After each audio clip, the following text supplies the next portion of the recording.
The Holy Gospel of our Lord Jesus Christ, according to Matthew. Glory to you, Lord Christ.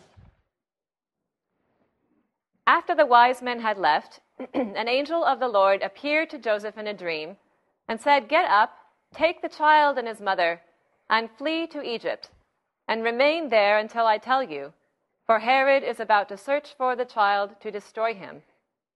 Then Joseph got up, took the child and his mother by night, and went to Egypt, and remained there until the death of Herod. This was to fulfill what had been spoken by the Lord through the prophet, "Out of Egypt I have called my son." When Herod died, an angel of the Lord suddenly appeared in a dream to Joseph in Egypt and said, "Get up, take the child and his mother, and go to the land of Israel, for those who were seeking the child's life are dead." Then Joseph got up, took the child and his mother, and went to the land of Israel.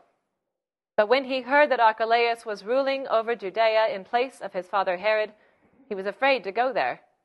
And after being warned in a dream, he went away to the district of Galilee. There he made his home in a town called Nazareth, so that what had been spoken through the prophets might be fulfilled. He will be called a Nazarene. The Gospel of the Lord. Praise to you, Lord Christ.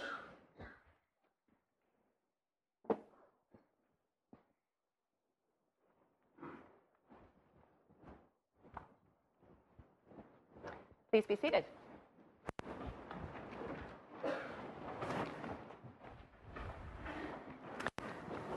Now, so many people have talked to me about the right way to stand in this space that I don't quite know which way to face. I feel like I should just talk to the choir because they've been put out for so long about having people's backs to them. The way the calendar works this year, we have the gift of an extra Sunday, if you will, in our Christmas season, in our Feast of the Incarnation. Extra time to settle in to all of this story.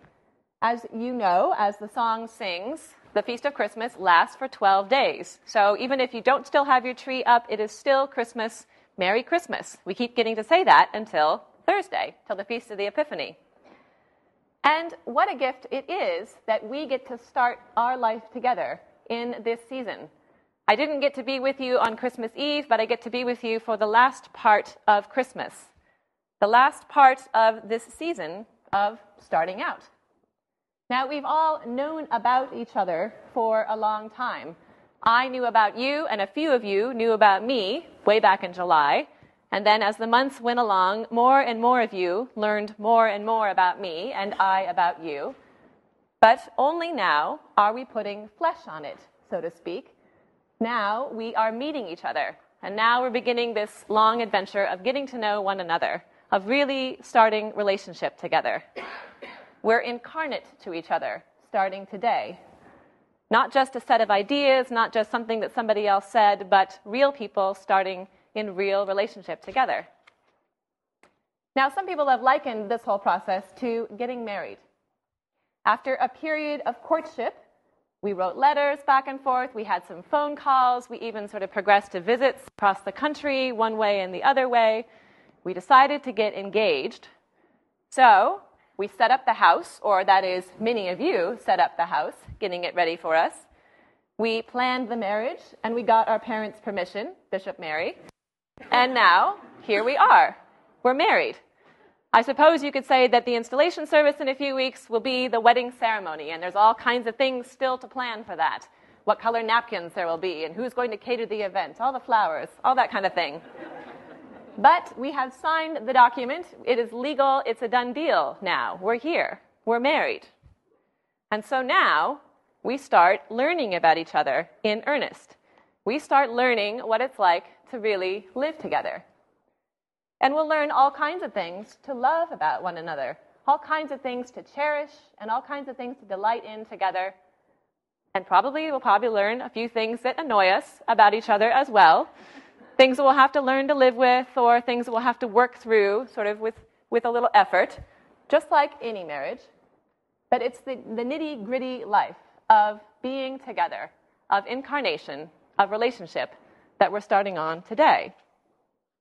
Now, you may have noticed in your service leaflet that there are actually 3 different options for the gospel readings for this Sunday. There are several stories about Jesus as a baby and Jesus as a child, and there really aren't that many days to pack them into the church calendar. Next Sunday, we have to start talking about Jesus the adult, Jesus beginning his ministry. Today, we could have told and heard the story about the 12-year-old Jesus going to the temple, seeking out the wisdom of the elders, worrying his parents because they can't find him, all that story about sort of entering into puberty in a new phase of life. There's a lot to say about that.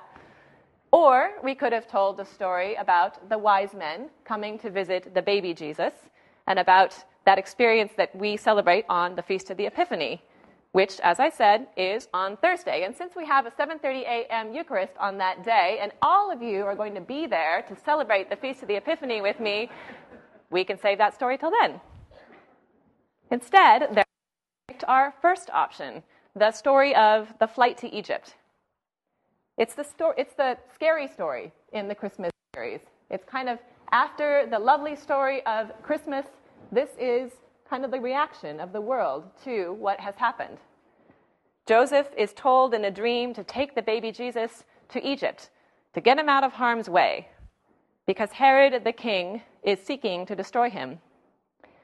And while they are in Egypt, in the part that was left out of today's reading, Herod orders that the baby boys in Jerusalem all be destroyed.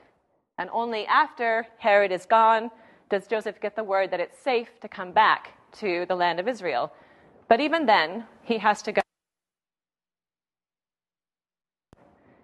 Love comes down at Christmas, as we will sing later this morning, but love finds that the world is a dangerous place to live.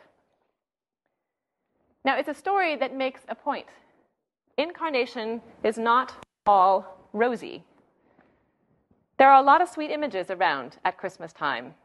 There's the pretty creche scenes that many of us, I think, have in our homes, with Mary looking all lovely, looking like she's pondering things in her heart, the baby there and all the animals gathered around. And we do a lot of things that are lovely at Christmas. We light candles, we dress our children up as angels, we make and we eat perhaps too many sweet things. And all of that is good and the right thing to do. It's a good way to celebrate this festival because it's a time of sweetness. It's a time of remembering God coming to be one of us in a little baby.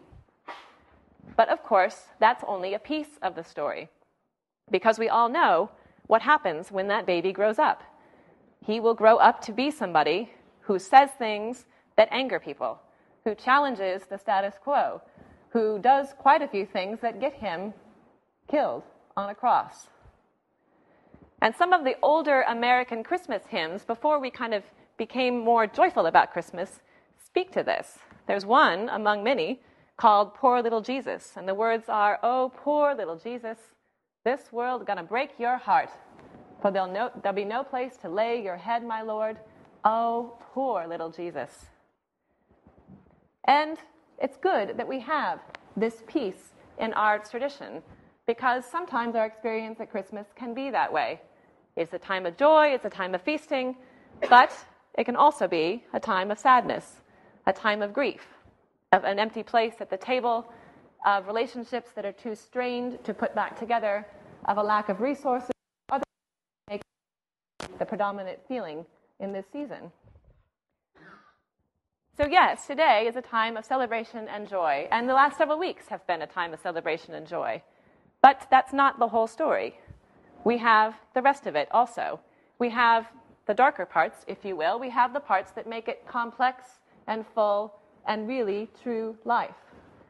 And incarnation is a really true life, complex doctrine. It's not just the sweet stuff. We call Jesus Emmanuel, and that name means God with us. And that means God with us through everything. Not just the good things, not just the things that we've sort of polished up for public view, not just the spiritual things, but everything.